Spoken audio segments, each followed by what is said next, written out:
Buzz m'a demandé de faire un article là-dessus.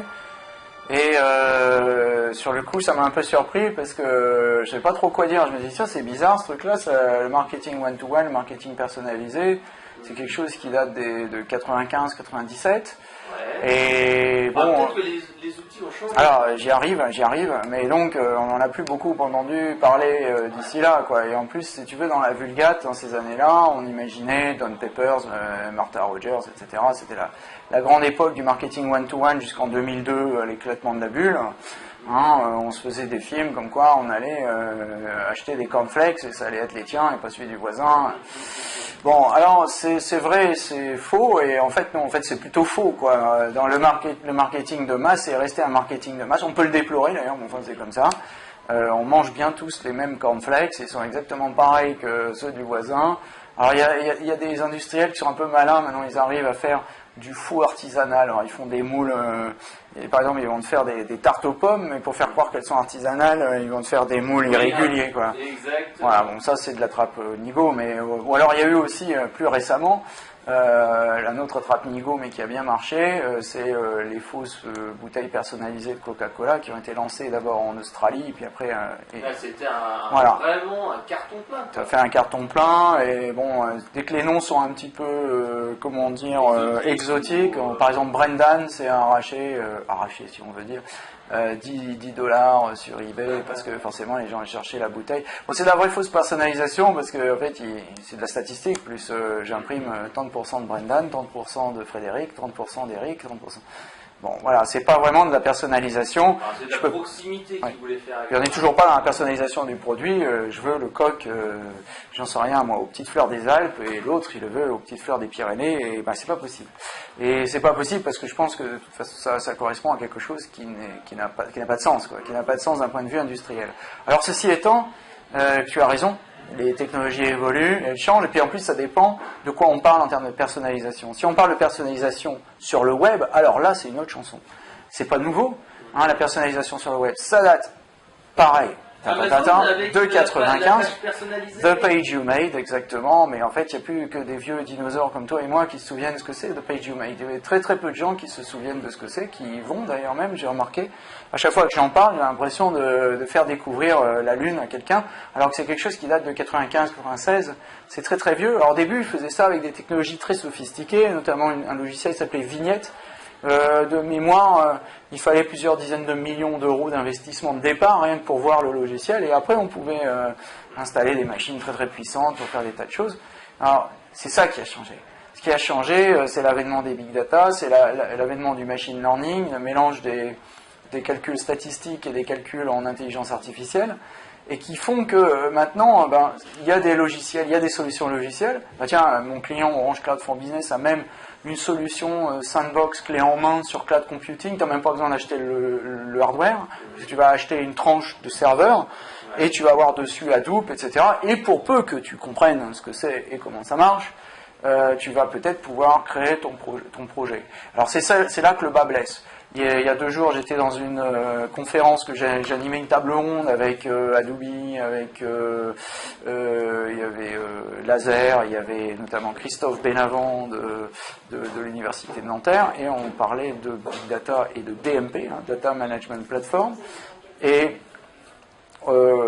justement je posais la question à la salle, quelle est la culture, est-ce que vous estimez avoir une bonne culture des données? Eh bien, dans l'ensemble de la salle, il y a à peu près, entre 5 et 10% des doigts qui se sont levés, et encore, je n'irai pas trop vérifier quelle était la culture des données. Voilà. Donc, je pense qu'il y a un énorme gap. Il y a 2 choses, pourtant, qui vont être obligatoires dans le futur du marketing. Donc là, Visionary Marketing met sa casquette pour t'expliquer le futur du marketing et le futur de l'informatique. Tu vas avoir 2 mondes qui vont se rejoindre. Le monde du marketing qui, là, a besoin de repasser à l'école.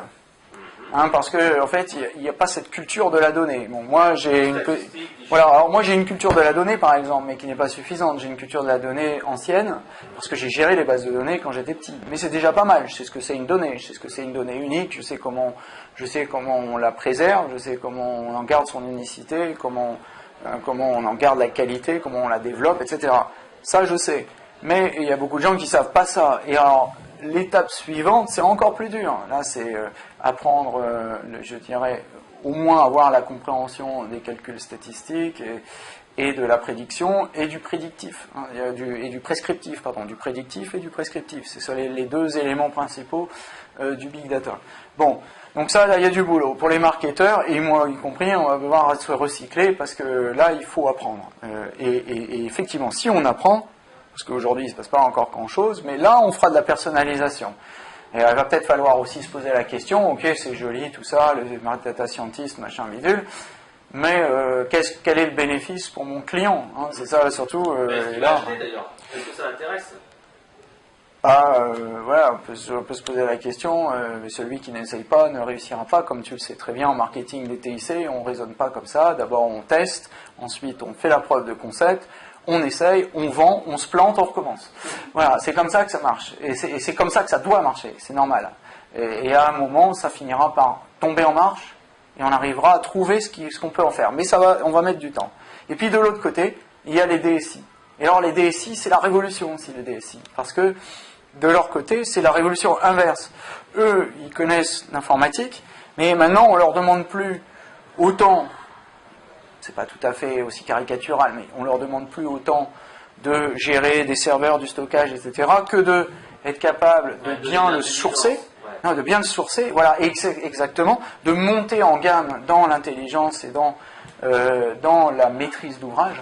Donc en fait, ce qu'on va leur demander, c'est de se rapprocher des marketeurs, c'est-à-dire que eux, ils vont aussi devoir retourner à l'école, ils vont devoir apprendre aussi le langage des big data, et ils vont devoir travailler pour fournir des solutions au marketing qui a des problèmes, ou qui n'a pas de problème d'ailleurs, qui peut très bien trouver des solutions. On peut faire des choses pour vous. Voilà, on va leur suggérer des choses, c'est ça aussi, c'est l'innovation. Donc tu vas voir ces deux mondes qui vont se rejoindre. Je pense qu'on a un peu de temps encore devant nous, mais bon, tu vois, ça fait 20 ans qu'on parle de la personnalisation, et on n'a pas fini d'en parler, mais faut pas ricaner. Si j'ai commencé ma présentation en disant que finalement ça n'était pas arrivé, c'est vrai, mais c'est pas parce que ça n'est pas arrivé que ça ne va pas arriver. Donc il faut rester branché sur ce sujet-là. On reparlera de la personnalisation, peut-être pas comme une panacée marketing qui est censée résoudre tous les problèmes. Si je reprends le vocabulaire de Bernard Kova et ces fameuses panacées marketing, comme il y en a souvent et qu'on en sort, à chaque fois on croit que ça va résoudre tous les problèmes du monde.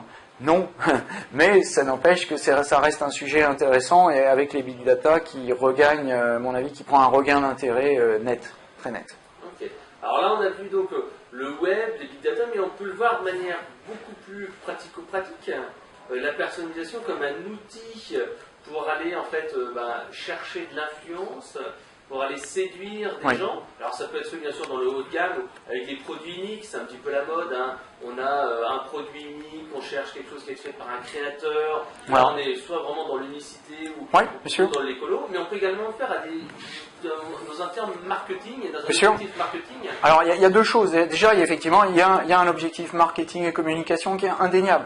Il y a eu la fameuse expérience avec un designer dont j'ai oublié le nom, mais tu retrouveras sur internet si tu recherches, avec 3DS, qui a fait ça à Los Angeles et qui a fait un défilé avec ce designer qui a fabriqué des chaussures et qui a développé sa collection sur imprimante 3D. Ce qui fait que chaque utilisateur a pu aussi customiser sa chaussure, et je dois t'avouer que c'est un peu ça qui nous a guidés ici, dans cette soirée qu'on a organisée pour SFD Atelier, dans l'esprit de personnaliser ou de demander à chaque blogueur de personnaliser sa chaussure. Alors, on n'est pas allé jusqu'à personnaliser le modèle, mais on est allé jusqu'à, en tout cas, en changer avec chaque designer. Donc les blogueurs ont passé un peu de temps avec chaque designer pour choisir sa chaussure et la personnaliser et faire leur propre chaussure. Mais bon, ça aujourd'hui, effectivement, ça préfigure quand même ce qui va arriver demain.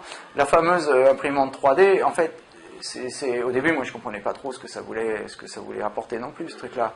Mais en fait, quand on réfléchit bien, l'impression 3D, qui n'est pas toute nouvelle non plus, ça a été inventé dans les années 80, le temps que ça se mette au point, quand on réfléchit bien, c'est pas de l'impression 3D, le terme d'impression est impropre, c'est de la sculpture. C'est de la sculpture, c'est de l'injection, c'est de l'usinage 3D. Les premiers usages, usage, en fait, c'est Voilà. pas le grand public, mais Non. c'est plutôt des prototypes, des designers, Exactement. des gens qui font des pièces. Mais il y en a d'autres.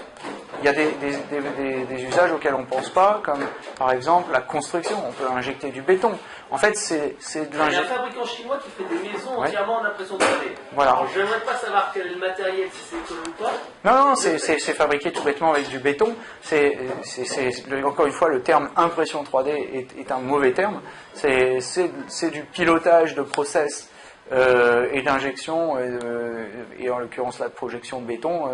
Alors en fait, c'est un système par projection successive de couches, et puis ça peut construire une maison en 24 heures. C'est assez impressionnant. Donc oui, non, ce sont des choses qui vont arriver. La production sur des micro-séries, sur ce genre de choses est tout à fait jouable. Alors bon, pour produire une maison, bien entendu, il faut déplacer un outil. Mais c'est pas idiot, parce que c'est pas beaucoup plus difficile finalement que de déplacer une bétonneuse. Donc pour fabriquer une chaussure, pour fabriquer des petites séries comme ça, c'est peut-être pas idiot non plus. On peut imaginer des Fab Labs qui puissent exister, où les utilisateurs effectivement puissent fabriquer leurs propres petites séries. Mais par contre, tu as raison, les premiers usages seront des usages industriels, sont déjà des usages industriels. Par exemple, Solar Impulse, hein, le fameux avion qui est en train de faire le tour du monde avec l'énergie solaire et qui est sponsorisé par Solvay, comme tu connais, qui est piloté par Didier Picard, le Suisse. Eh bien, son tableau de bord est entièrement fabriqué par imprimante 3D, et c'est déjà vieux, ça a déjà au moins 2-3 ans, parce que c'était le seul moyen d'arriver à fabriquer une pièce suffisamment légère et fabriquée sur mesure pour pouvoir, disons, faire ce qu'on voulait et que l'avion ne soit pas pénalisé en termes de points. D'accord.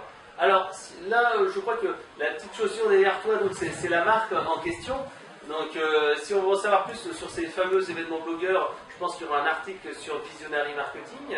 Ouais. Donc c'est quoi le hashtag, c'est quoi le tweet Alors le hashtag c'est hashtag SFD Atelier, et puis sfdatelier.com et le Twitter SFD Atelier. Voilà, et c'est une SFD en fait une société qui est basée à Nantes, ils sont une 60aine de personnes, et qui gère en fait un certain nombre de marques, dont New York Yankees, dont Kappa, ils en ont un certain nombre comme ça, les voiles de Saint-Tropez, voilà, et donc ils font ces jolies chaussures, ça donne envie d'acheter. Et si on va savoir plus sur le marketing, on va sur quel site? Alors on va sur Visionary Marketing, bien sûr. Merci et à bientôt. Bonne journée.